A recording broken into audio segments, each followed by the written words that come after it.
Over the last half-century, we have been living through a truly singular event in economic history, the People's Republic of China. Regardless of one's political stance, and I'm not here to either attack or defend its system, has achieved a level of economic transformation that defies all prior precedent.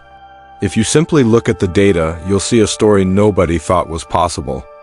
Back then, few in the West understood what was happening. It was just the beginning, and you could be forgiven for not paying close attention. China was just one of many desperately poor nations trying to claw its way out of destitution.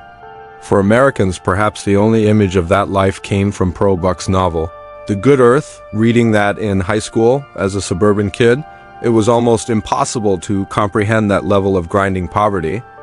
Yet, in the last 40 years, China has accomplished an economic leap that took Western Europe centuries and the United States a century and a half to achieve. We've never witnessed anything on this scale. Between 1978 and 2018, China's economy grew at an astonishing average annual rate of 9.5%.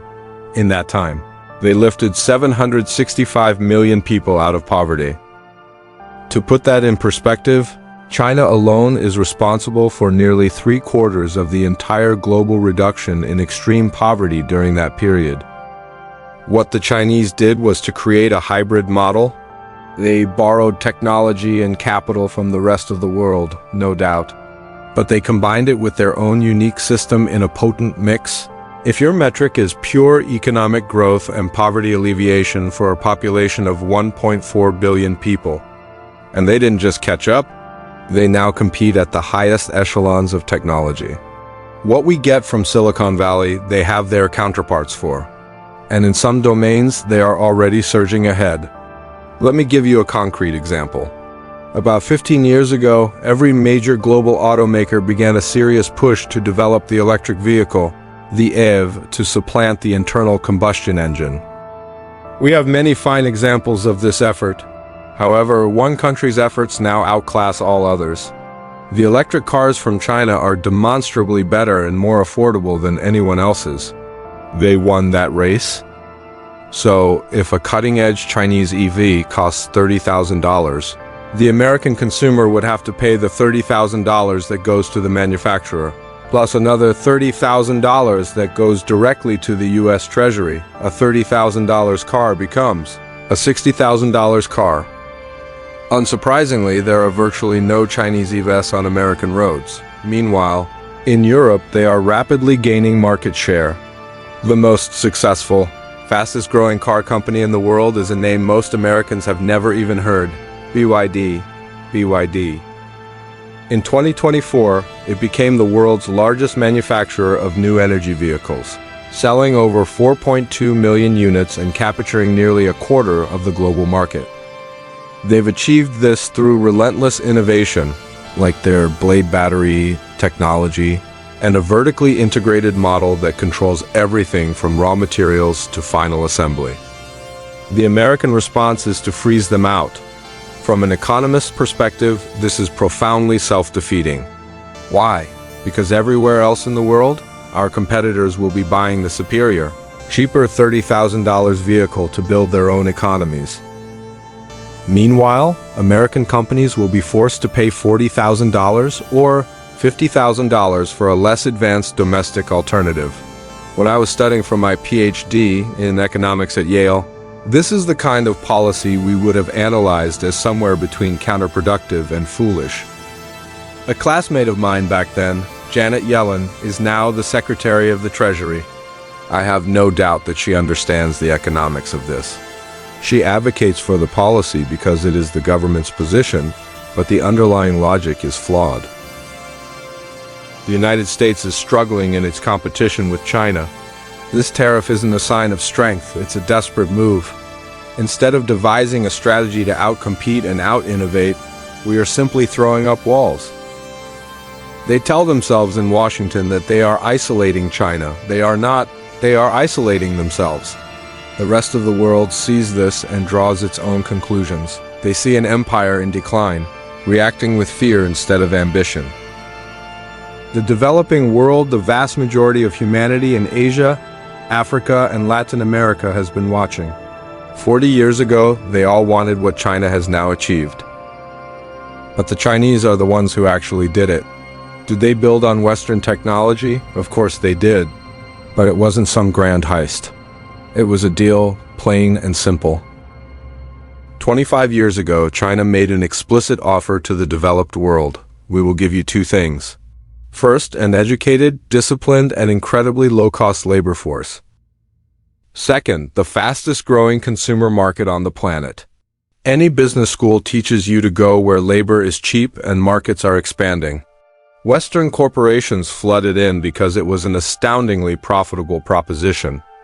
That, in turn, forced their competitors to follow suit or risk being priced out of the market entirely. It was a deliberate exchange. Western companies gained immense profits and market access. China gained the technology and know-how to build its own industrial base. To now turn around and cry, "Theft," is disingenuous.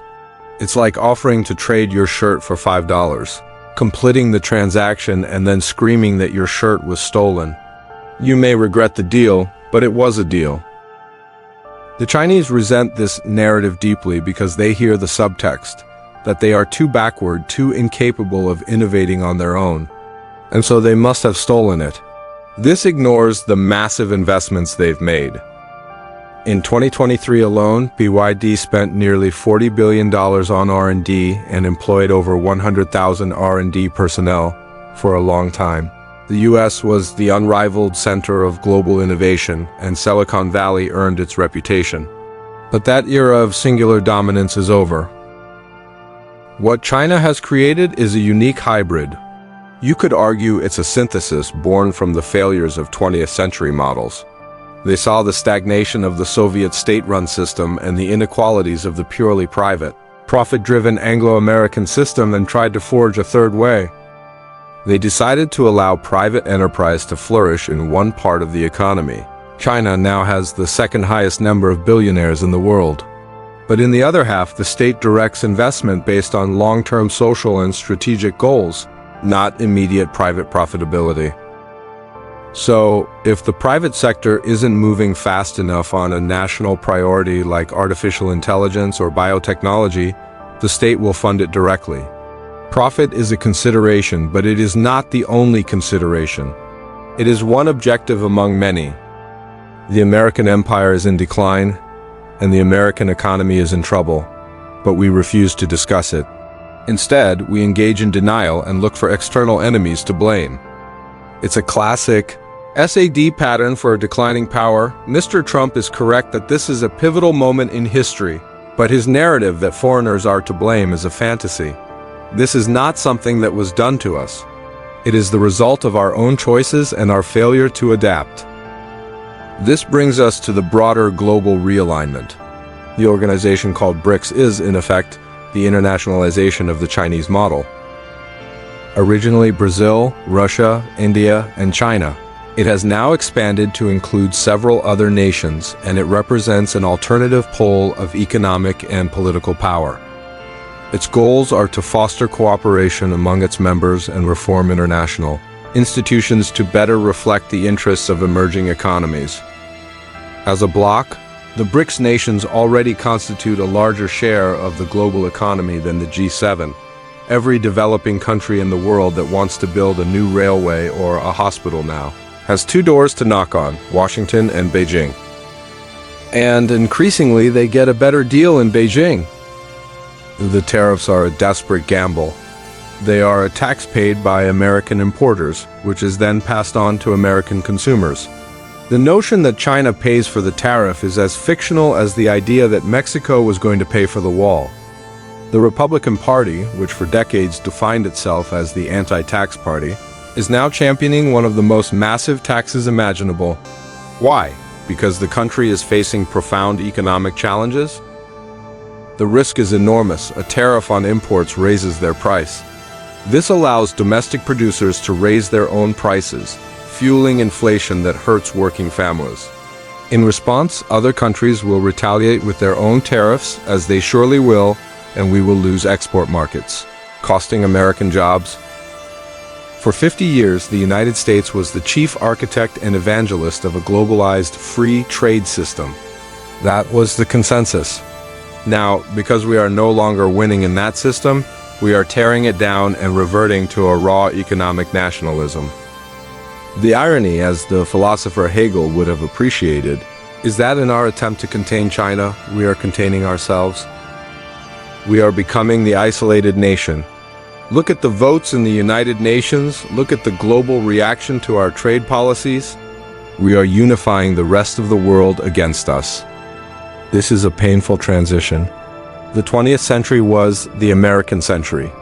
The 21st is shaping up to be something very different. The first step to solving a problem is admitting you have one. As a nation, we are not there yet.